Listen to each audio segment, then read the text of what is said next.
Hello my dear students, welcome back to our class. അപ്പോൾ ഇന്ന് തൊട്ട് നമ്മൾ പുതിയൊരു ക്ലാസ് തുടങ്ങുകയാണ്. നമുക്ക് ഇടയ്ക്കിടയ്ക്ക് ഇനി ഗ്രാമർ ക്ലാസ്സസ് ഉണ്ടാവും.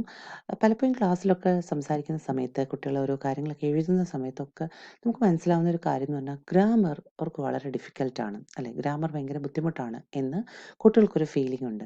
ശരിക്കും ഗ്രാമർ എന്ന് പറഞ്ഞാൽ ഞാൻ ക്ലാസ്സിലൊക്കെ പറയുന്ന പോലെ തന്നെ ഗ്രാമർ ഒരു ഡിഫിക്കൽട്ടായിട്ടുള്ള ഫീൽഡല്ല. പലപ്പോഴും പറഞ്ഞാണ് ഗ്രാമർ എന്തോ ഭയങ്കര സംഭവമാണ്, grammar it's very difficult to learn എന്ന് പറഞ്ഞാണ് പലപ്പോഴും നമുക്ക് ഗ്രാമർ ഭയങ്കര ഡിഫിക്കൽട്ടായത്. നമ്മുടെ മദർ ടങ് നമ്മൾ പഠിക്കുമ്പോൾ നമ്മൾ ശരിക്കും ഗ്രാമറിനെ കുറിച്ചൊന്നും കോൺഷ്യസേ അല്ല, അല്ലേ?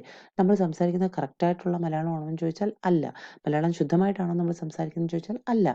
അതിൽ പല കാര്യങ്ങളും ആഡ് ചെയ്യുന്നു. നമ്മൾ ഇംഗ്ലീഷ് വേർഡ്സ് ആഡ് ചെയ്യുന്നു, വേറെ ടൈപ്പ് ഓഫ് പ്രൊനൗൺസിയേഷൻ ചിലപ്പോൾ ഉപയോഗിക്കുന്നുണ്ടായിരിക്കും. പല ടൈപ്പ് ഓഫ് ഡയലക്ട്സ് ഉണ്ട്, ഡിഫറെൻറ്റ് കൈൻഡ്സ് ഓഫ് സ്ലാങ്സ് ഉണ്ട് നമുക്ക്. അപ്പോൾ ഇതൊക്കെ ചേർത്തിട്ടാണ് നമ്മൾ നമ്മുടെ മാതൃഭാഷ ഉപയോഗിക്കുന്നത്, അല്ലേ? അപ്പോൾ അത്രേ ഉള്ളൂ. ഇംഗ്ലീഷിൻ്റെ കാര്യത്തിലും communication is A basic purpose of any language എന്ന് പറയും. But still grammar is essential. Grammar അത്യാവശ്യമാണ്.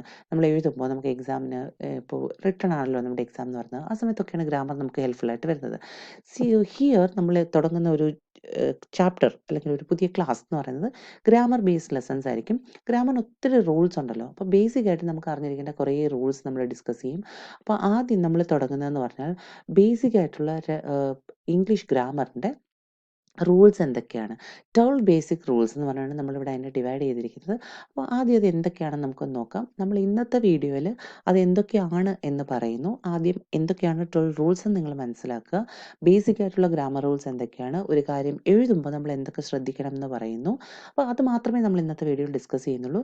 ഇനി വരുന്ന ക്ലാസ്സുകൾ നമ്മൾ ഈ പറയുന്ന കാര്യങ്ങൾ ഓരോന്നും ഡീറ്റെയിൽ ആയിട്ട് ഡിസ്കസ് ചെയ്യും. പിന്നെ ബേസിക് ആയിട്ട് കുട്ടികൾ അറിഞ്ഞിരിക്കേണ്ട കുറച്ച് ഗ്രാമർ കാര്യങ്ങൾ, നിങ്ങൾക്ക് ശരിക്കും കാര്യങ്ങൾ അറിയാം. കുട്ടികൾ എഴുതുമ്പോൾ എനിക്ക് മനസ്സിലാവുന്ന ഒരു കാര്യം, അവർക്ക് കണ്ടന്റ് എന്താണെന്ന് അവർക്കറിയാം, അവർക്ക് ഐഡിയ ഉണ്ട്. പക്ഷേ എഴുതുമ്പോൾ പലപ്പോഴും ഗ്രാമാറ്റിക്കൽ എറേഴ്സ് അവർ വരുത്തുന്നു. പലപ്പോഴും പേപ്പർ നോക്കുമ്പം ഇതാണ് അവർക്ക് പ്രശ്നങ്ങൾ ഉണ്ടാക്കുന്നത് എന്നുള്ളതാണ്. അപ്പോൾ നിങ്ങൾക്ക് അറിയാവുന്ന കാര്യം കൃത്യമായിട്ട് എഴുതാൻ സാധിച്ചാൽ കുറച്ചും കൂടെ നന്നായിട്ട് മാർക്ക് സ്കോർ ചെയ്യാൻ നിങ്ങൾക്ക് ഉറപ്പായിട്ടും സാധിക്കും എന്നുള്ളതിന് യാതൊരു സംശയവും ഇല്ല. അപ്പോൾ നമ്മൾ അതിന് വേണ്ടിയിട്ടുള്ള ക്ലാസ്സസ് ആണ് ഇപ്പോൾ തുടങ്ങുന്നത്. അപ്പോൾ പലപ്പോഴും സ്കൂളിലൊക്കെ ഇതിനെക്കുറിച്ച് ബേസിക്കായിട്ട് ഗ്രാമർ റൂൾസ് ഒക്കെ പറഞ്ഞിട്ടുണ്ടാവും. അത് ചിലപ്പോൾ നിങ്ങളൊന്ന് പഠിച്ചു കാണും, പിന്നെ മറന്നു പോയി കാണും.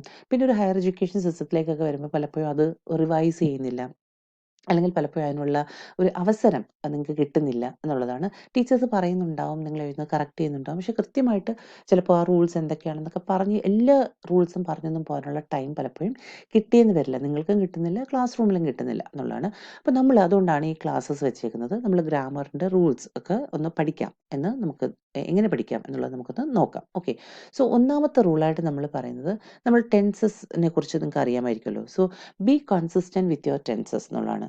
നമ്മൾ എഴുതുമ്പോൾ ടെൻസ് ഇങ്ങനെ മിക്സ് ചെയ്യാതെ ഒരു ടെൻസിൽ തന്നെ നമ്മൾ നിൽക്കുക എന്നുള്ളതാണ്. ഒരു ടെൻസിൻ്റെ ഫോം തന്നെ നമ്മൾ ഫോളോ ചെയ്യുക എന്നുള്ളതാണ് ഒന്നാമതായിട്ട് നമുക്ക് പറയാനുള്ള ഒരു കാര്യം. So be consistent with your ടെൻസസിൽ അങ്ങോട്ടും ഇങ്ങോട്ടും ഒരു പ്രസൻറ്റ് ടെൻസ് എഴുതുന്നു, പാസ്റ്റ് ടെൻസിൽ ഒരു സെൻറ്റൻസ് എഴുതുന്നു, ഒരേ പാരഗ്രാഫ് എഴുതുന്ന കാര്യമാണ് ഈ പറയുന്നത്. ഒരു ഫസ്റ്റ് സെൻറ്റൻസ് എഴുതുമ്പം ആ സെൻറ്റൻസിൽ തന്നെ ഗ്രാമർ ടെൻസസ് മിക്സ് ചെയ്ത് വരുന്നു. പല ടൈപ്പ് ഓഫ് സെൻറ്റൻസ്, പ്രസൻറ്റ് എഴുതുന്നു, പാസ്റ്റ് എഴുതുന്നു, പാസ്റ്റ് പെർഫെക്റ്റ് എഴുതുന്നു, പ്രസൻറ്റ് പെർഫെക്റ്റ് എഴുതുന്നു, അങ്ങനെ പല രീതിയിൽ സിമ്പിൾ പ്രസൻറ്റ് എഴുതുന്നു. അപ്പോൾ ഏതാണ് ടെൻസ് ഫോം എന്ന് കൃത്യമായിട്ട് അറിയാതെ വരുന്നൊരു കൺഫ്യൂഷനുണ്ട്. ഇതാണ് പലപ്പോഴും കുട്ടികൾക്ക് ഏറ്റവും കൂടുതൽ പ്രശ്നം ഉണ്ടാക്കുന്ന ഒരു കാര്യം എന്ന് പറയുന്നത്. അപ്പോൾ ഇപ്പോൾ ഞാൻ നേരത്തെ പറഞ്ഞതുപോലെ നമ്മൾ ഓരോന്നും എന്താണെന്ന് നോക്കുന്നതേ ഉള്ളൂ. ഇതിനെക്കുറിച്ച് ഡീറ്റെയിൽ ആയിട്ടുള്ള വീഡിയോസാണ് ഇനി നമ്മൾ ചെയ്യാനായിട്ട് പോകുന്നത്. അപ്പോൾ ഇപ്പോൾ എന്തൊക്കെയാണ് ആ ബേസിക് റൂൾസ് എന്നുള്ളത് നമ്മൾ മനസ്സിലാക്കുക. ഒന്നാമത്തേതാണ്, നിങ്ങൾ ഇനി എഴുതുമ്പോൾ ശ്രദ്ധിക്കേണ്ട ഒരു കാര്യം, ദയവേത് ടെൻസ് ഫോംസ് മിക്സ് ചെയ്യാതെ ഇരിക്കുക എന്നുള്ളതാണ്. രണ്ടാമത്തെ കാര്യം, സബ്ജക്റ്റ് വേർബ് എന്നുള്ളത് നമുക്കെല്ലാം അറിയാവുന്ന കാര്യമാണ്. സബ്ജക്റ്റും വേർബിനെയും കുറിച്ച് നമുക്ക് SVO എന്നുള്ള പാറ്റേൺ അറിയാമായിരിക്കും, സബ്ജക്റ്റ് വേർബ് ഒബ്ജക്റ്റ് എന്നുള്ളത്. അപ്പോൾ ഒരു സബ്ജക്റ്റും വേർബും തമ്മിലൊരു എഗ്രിമെൻ്റ് ഉണ്ട് ഇംഗ്ലീഷ് ഗ്രാമറിൽ. ശരിക്കും സബ്ജക്റ്റ് ആരാണ് എന്ന് നോക്കിയിട്ടാണ് അതിൻ്റെ കൂടെ വരുന്ന വേർബ് എന്താണ്. ഇത് ഭയങ്കര കൺഫ്യൂസിങ് ആണ് കുട്ടികൾക്ക്. അപ്പം ഒരു വേർബ് പാറ്റേൺ വരുന്നു. അപ്പം ഫോർ എക്സാമ്പിൾ ഷീ എന്നാണ് പറയുന്നത്, ഷീ ഗോസ് ആണോ, ഷീ ഗോ ആണോ പ്രസന്റ് ടെൻസിൽ വരണ്ടെന്നുള്ളത് കൺഫ്യൂഷനാണ്. ഷീ എന്ന് പറഞ്ഞാൽ സിംഗുലർ ആണ്, അപ്പോൾ ഗോ വരണോ അതിൻ്റെ കൂടെ ഗോസ് വരണോ എന്നുള്ളത് ഭയങ്കര കൺഫ്യൂസിങ് ആണ്. അപ്പോൾ എന്താ പ്രശ്നം വരുന്നതെന്ന് പറഞ്ഞാൽ സബ്ജക്റ്റിൻ്റെ കൂടെ ഏത് വേർബിൻ്റെ പാറ്റേൺ വരണം എന്ന് അറിയാത്തത് കൊണ്ടാണ്. അപ്പോൾ അത് കൃത്യമായിട്ട് മനസ്സിലാക്കിയാൽ നിങ്ങളുടെ എഴുത്ത് കൃത്യമാകും എന്നുള്ളതാണ്. So that's A second one, make your subjects and verbs agree എന്നുള്ളതാണ്. അപ്പോൾ അത് രണ്ടാമത്തെ റൂളാണ്. മൂന്നാമത്തെ റൂൾ എന്ന് പറയുന്നത്, അടുത്ത റൂൾ നമ്മൾ പറയുന്നത്, യൂസ് കംപ്ലീറ്റ് സെൻറ്റൻസസ് എന്നുള്ളതാണ്. കൃത്യമായ സെൻറ്റൻസസ് ഉപയോഗിക്കുക. ഓക്കെ, കൃത്യമായ കംപ്ലീറ്റ് ആയിട്ടുള്ള സെൻറ്റൻസസ് ഉപയോഗിക്കുക. ഒരു സെൻറ്റൻസ് പകുതി എഴുതി നിർത്താതെ കൃത്യമായിട്ട് കംപ്ലീറ്റ് ആയിട്ട് ആ സെൻറ്റൻസ് ഉപയോഗിക്കാൻ ശ്രമിക്കുക എന്നുള്ളതാണ്. അപ്പോൾ എഴുതി നിർത്തുമ്പം അത് കംപ്ലീറ്റ് ആക്കുക. ഒരു സെൻറ്റൻസ് തുടങ്ങിയാൽ അതിനെ കംപ്ലീറ്റ് ആക്കുക, അതിനെ മുഴുമിപ്പിക്കുക എന്ന് പറയുന്നത് ഒരു വലിയ കാര്യമാണ്.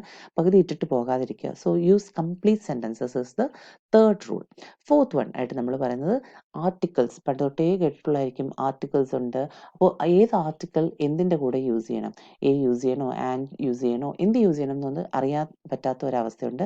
കൃത്യമായിട്ട് ആർട്ടിക്കിൾസ് ഏതൊക്കെയാണ്, എന്തിൻ്റെയൊക്കെ കൂടെ യൂസ് ചെയ്യണം എന്ന് അറിഞ്ഞാൽ നമുക്ക് നമ്മുടെ സെൻറ്റൻസ് പിന്നെയും പെർഫെക്റ്റ് ആക്കാൻ സാധിക്കും എന്നുള്ളതാണ്. അപ്പോൾ അതാണ് അടുത്ത് നമ്മൾ ഡിസ്കസ് ചെയ്യാൻ ഉദ്ദേശിക്കുന്നത്.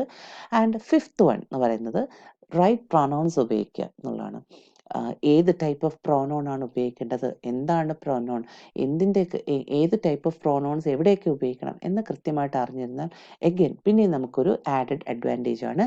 നമ്മുടെ സെൻറ്റൻസുകൾ കൃത്യമാകും, നമ്മുടെ എഴുത്ത് കൃത്യമാകും. അപ്പം പ്രോനോൺസ് കൃത്യമായിട്ട് ഉപയോഗിക്കാൻ പഠിക്കുക എന്നുള്ളതാണ് അടുത്ത റൂൾ എന്ന് പറയുന്നത്. ദെൻ ഒത്തിരി ആൾക്കാർക്ക് തെറ്റുന്ന ഒരു കാര്യമാണ് ക്യാപിറ്റലൈസ് ചെയ്യാതിരിക്കുക എന്നുള്ളത്. എന്തൊക്കെ ക്യാപിറ്റലൈസ് ചെയ്യണം, ഒരാളുടെ പേര് എഴുതുമ്പം ആ ലെറ്റർ ബിഗിൻ ചെയ്യുന്ന first letter should be capital letter.